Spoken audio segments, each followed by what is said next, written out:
Hello, and welcome back to Let's Play 80 Days. I'm your host, BringItDon. Crap, I don't even know what I'm doing. Let's plan. From Stockholm, I kind of want to head back down. No, I don't know. I want to go to the market here. Back to Stockholm. Up is at 7 a.m. Son of a gun. Well, we'll wait here. Because I have something of value. We found our hotel to be very well appointed, and we're glad of it, because the streets outside became fearfully cold as night fell. There's something beautiful to this bleak city. From the way he turned his head, it was clear that Monsieur Fogg found my remark distasteful, but he made no particular rejoinder. Alright, I'm gonna wait for... well, it's almost open. I'll just wait for it to open. Can I fast forward? Oh, that was a bad idea. Alright, I can sell... It was the pocket altimeter. It was a geometry. For 220. For 559. Well, let's bring a drinking horn. Why not? Alright, anyway. Let's explore. 4 hours of exploring Stockholm. That's where my favorite band is from. We met a middle-aged Swede by the name of Sven, who offered to show us around during the day. The city was undergoing vast development everywhere we looked. Great monstrous machines moved the very earth. And buildings made of granite slabs rose like Egyptian temples, block by block, almost as we watched. We are building the future here in Sweden. We are very advanced. Do you have good transportation? I asked on behalf of my master, who would never, of course, lower himself to ask the question directly. The best, he replied, but specifics were somewhat harder to come by. Asked about the Duchy of Finland, or Duchy of Finland, not Duchy. Most likely the next stop on our journey. Finland is a wonderful country, he told us with some enthusiasm. They have developed reindeer with steam jets that can fly across the night sky at wondrous speeds. That sounds excellent, I exclaimed. We must track them down. Good, yes, Sven nodded, smiling broadly. We took our leave of him, and he seemed almost sorry to see us go. I suspect he was a lonely soul. Alright, let's plan. Alright, I don't really want to go to St. Petersburg. If I can get to Odessa from like Moscow or Minsk, I think that'd be okay. Let's go to Helsinki. At 9 a.m. tomorrow, so I have to wait yet another day. It's rough, but it's fine with me. Before retiring, I made certain to repack and iron everything. Prepare us for our upcoming departure. Alright, and let's go to Helsinki. Only losing 1 health, and our traversal to Helsinki. Or Helsinki? Left Stockholm promptly and without fuss. Greetings, Monsieur. Yes, let's talk about Helsinki. The Finnish are still uneasy about the Russians on their borders. How about this? On the subject of boats, I've heard my aunt once took the merchant trader Nefertiti from Antalya to Alexandria. Let's talk about Alexandria. So you pick up bolts of pure silk in Alexandria, and you can sell for profit in Agra. Let's talk about Agra. You talk a lot, don't you? Okay. Ooh, go to Beirut.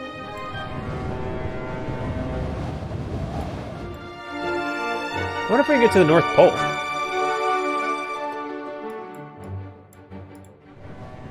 The ferry left Stockholm's terminal and cut out into the Baltic Sea for the short crossing to Helsinki.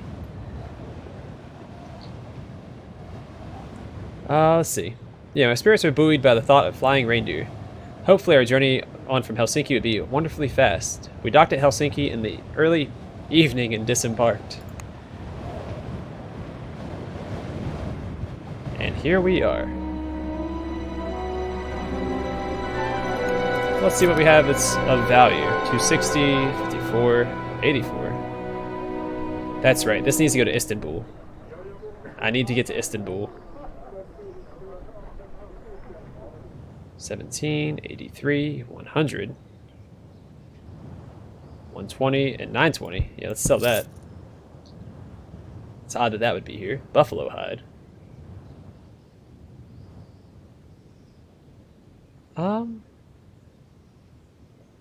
I kind of want to have this on hand, and I'll bring the Ushanka. Yeah, that'll do.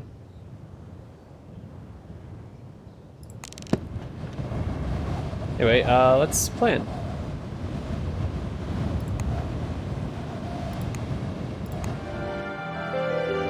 Okay, according to this, I'm only going to St. Petersburg.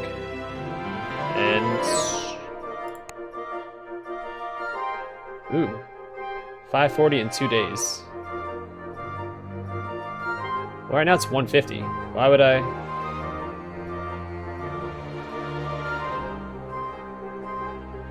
oh, it's in 3 days. I'm fine for waiting 3 days. Let's stay here.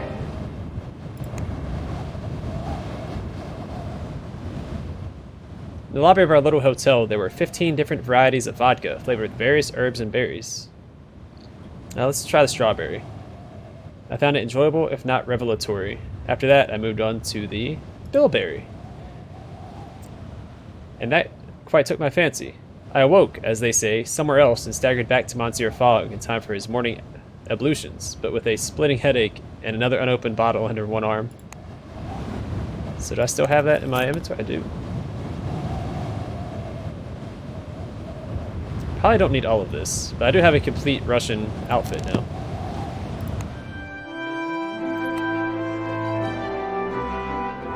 Yeah, I'm still fine with waiting. I don't want to spend more than I have to. I could probably travel backwards. I want to get to Istanbul. Beirut. Let's actually start heading back.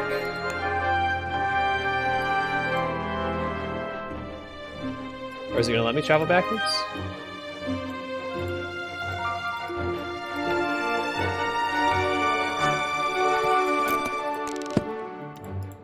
Doesn't seem like it's going to.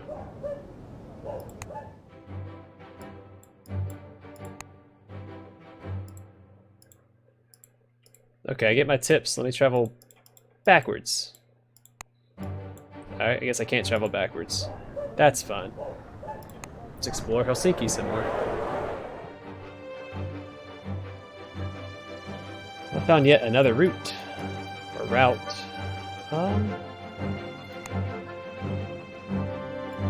Only 65 pounds. Absolutely. We were accosted outside the visa office in Helsinki by a stony-faced official with white blonde hair who prodded me in the shoulder. Interrupted his performance to ask about flying reindeer. He stopped short, his mouth dropping open in surprise. You see, I know your secret, I proclaimed. I see you do, he agreed. Then he began to laugh very loudly and very slowly.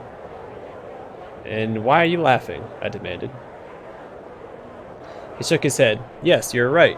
They're in the north, at the North Pole. You can get anywhere in the world from the North Pole, you know. Anywhere, and how long? Oh, a few hours. These reindeer are very fast, you know. The fastest in the world. He wiped his hair from one eye. Flying reindeer. Who told you this, poppycock? Someone from Stockholm. They are very good, these Swedes. I like them. We thanked him for his time and moved on. I believe he was, in fact, a jovial soul, but I did not see any clear evidence of it. Let's go here. Tomorrow at 8. Let's do it.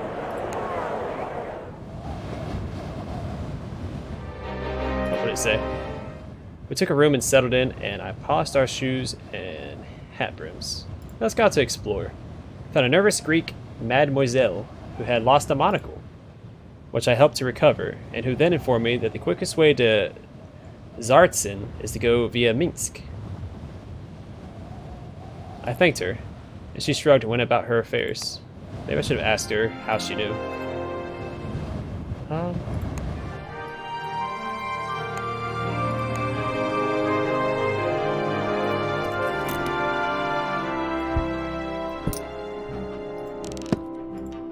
Alright, let's go. I wouldn't mind going to the North Pole. I would also like to go to Istanbul if I could.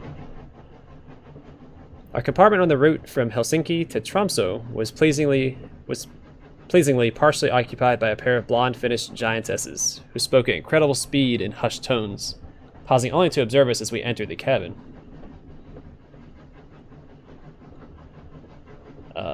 Monsieur Fogg was unruffled, of course, and proceeded to settle himself with his useful, cautious routine of dust removal, jacket folding, and paper opening.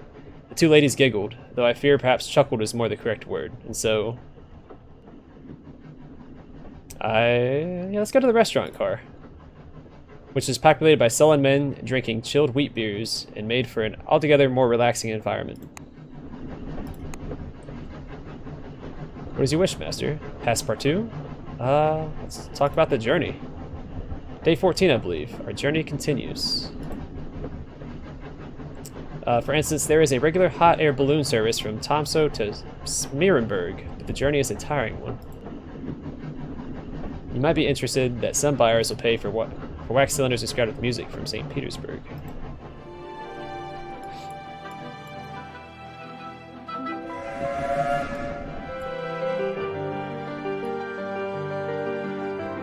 Fascinating. Oh. Excuse me, remarked one of the two blonde women.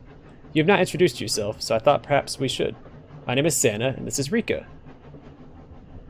My name is Passepartout, and we're going around the world, I declared, more than happy to make an introduction after all. A few hours without conversation in the maudlin environment of the restaurant car had left my mouth, I found, falling over itself to speak. That is a strange name for an Englishman, the one called Santa observed. You're English, are you not? Mademoiselle, I am French, I declared with my usual distaste for being incorrectly nationalized. You're both Finns? We are, Santa declared proudly. We will never be Russians, Rika added. Perish the thought, I replied, and they both seemed to nod with approval at this somewhat unsightly little gambit of mine. There are worse things to be, of course, Santa replied sadly, lowering her chin onto one fist. Quite what she meant, I could not tell, but Rika patted her knee in a comradely fashion. And where are you ladies traveling to? I asked. All the way to Tromso, Rika replied. We're going on holiday, and it seemed about the furthest place we could get to. Our funds are rather limited, Santa added. You understand. I looked into our wallet, and wondering if it would be appropriate to offer them a little to our adventuring money for their amusement. But Rika quickly blushed and waved it away. We do not take money from strangers, she insisted. We are not tramps. Of course, I replied, somewhat ashamed. Santa waved it away. It was a generous thought. What can you tell me about Tromso? I inquired. It's a friendly enough place if you have friends there, Rika replied, obtusely, but I wouldn't visit as a stranger. Then perhaps you have to be our friends, I suggested. I believe I saw Monsieur Fogg's newspaper twitch. Santa patted me on the elbow. You'll get by, she told me kindly. You have a sympathetic face. With that, Rika stood up, announcing she was hungry, and she and her friend left the compartment. It was quite the conversation. My mouth is starting to fall over itself. Greetings, Rika. Ah, the Frenchman. Tromso. Let's see. Tromso to Smeerenburg. You mentioned inventions. I've been told my childhood sweetheart had quite an adventure aboard the gyrocopter from San Francisco to Gastown. Let's talk about Gastown. Did you know you can buy harmonicas in Gastown? Extremely valuable in Winnipeg. Let's talk about Winnipeg. Please, Monsieur, I must go, but I hope we will talk again.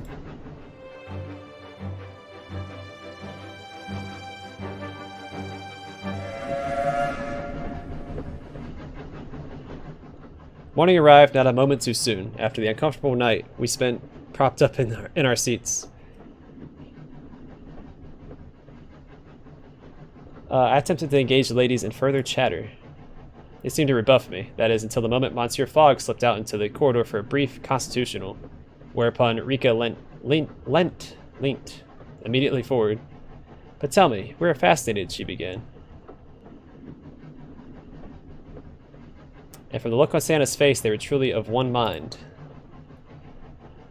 Yes, mademoiselles? This Monsieur Fogg of yours, Santa said. What is the connection between you? We cannot guess. Mademoiselle, I am his valet. And what is a valet? Rika asked. I attend to his person. Santa looked puzzled by that. He does not appear to require much attention. It is the subtle things, I replied, just as Monsieur Fogg replied, and almost immediately proved my point by wishing to have his paper returned to him, correctly folded. The two ladies looked unimpressed, I fear. Quite frankly, I was more than grateful when Tromso station appeared, and we were able to disembark. Santa Enrico waved us away with cheerful grace, but I wondered quite what they had made of our conversation. Very well. Also at the market, one scarf, hooded cloak, amethyst.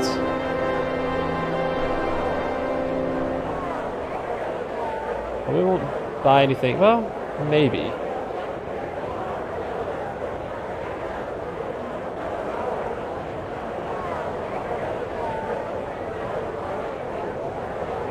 I want to get rid of this. I don't think I need it.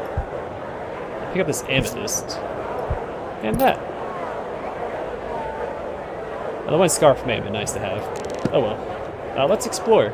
Tromso.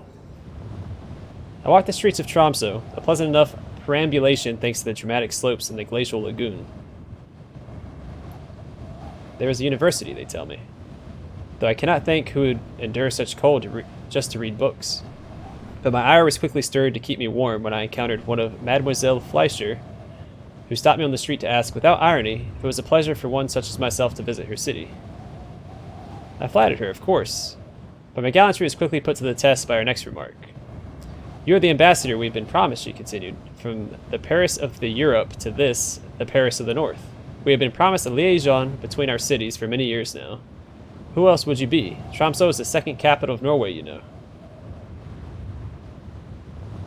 Yeah, I played the part impeccably. Bowing low and asking if she could provide me with a suitable tour, she took my arm and we swept through the streets of the city.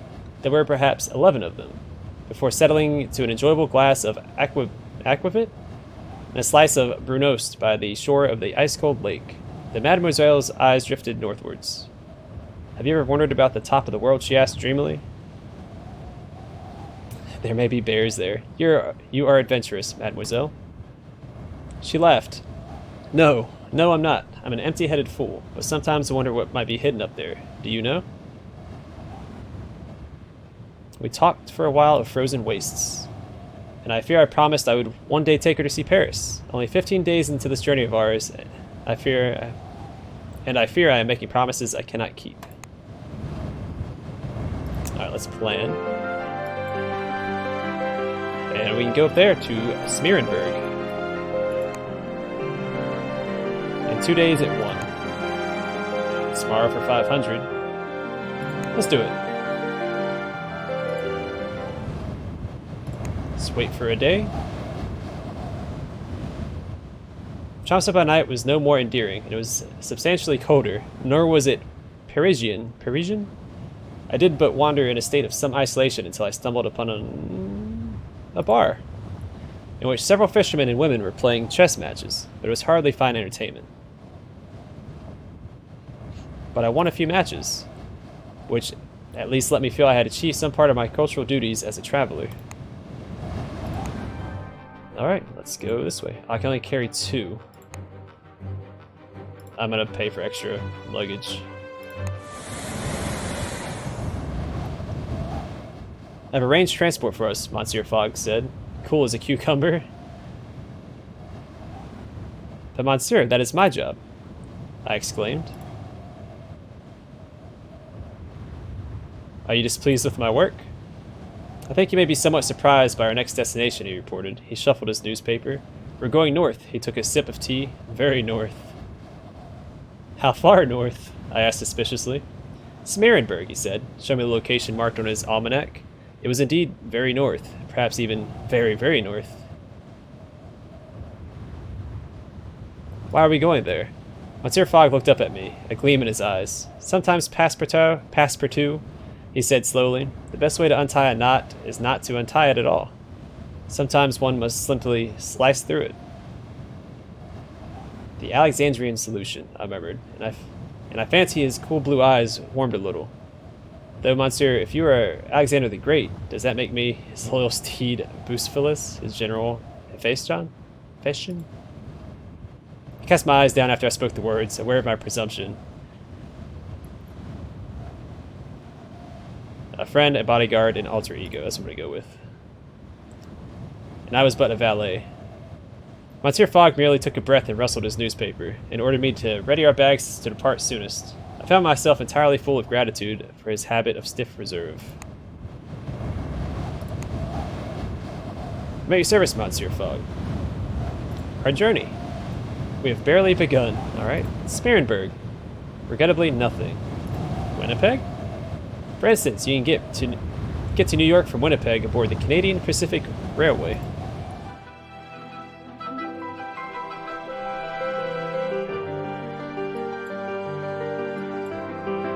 Oh, you can go to Ottawa. I want to get to the North Pole.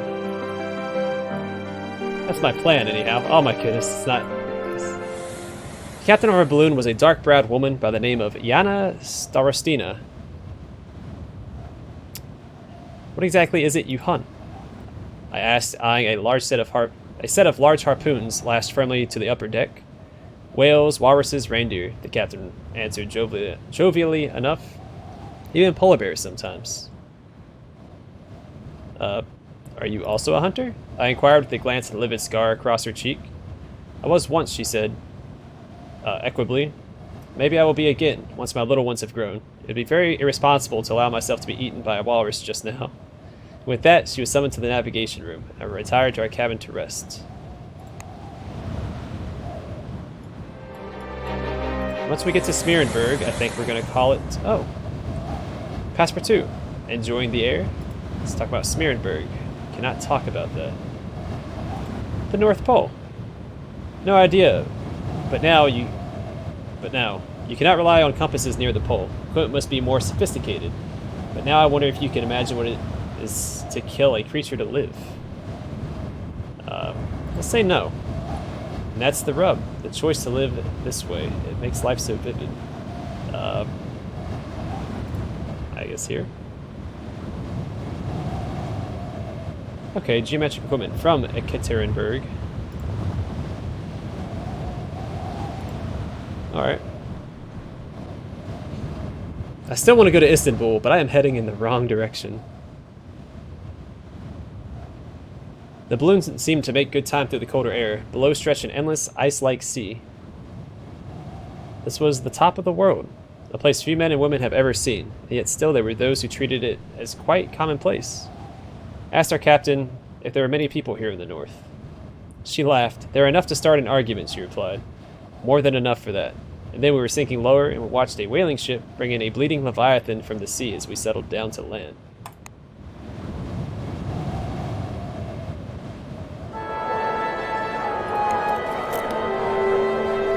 Iron ore. What are we going to use that for?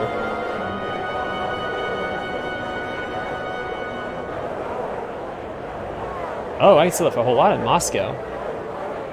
If I take it to Istanbul, that's worth a lot in Berlin. I need to go back to Berlin. That would fund me for a while.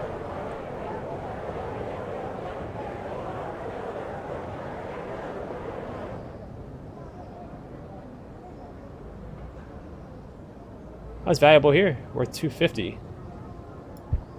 Let's go and sell it. $480. If I get it inscribed with music, it'd be worth more.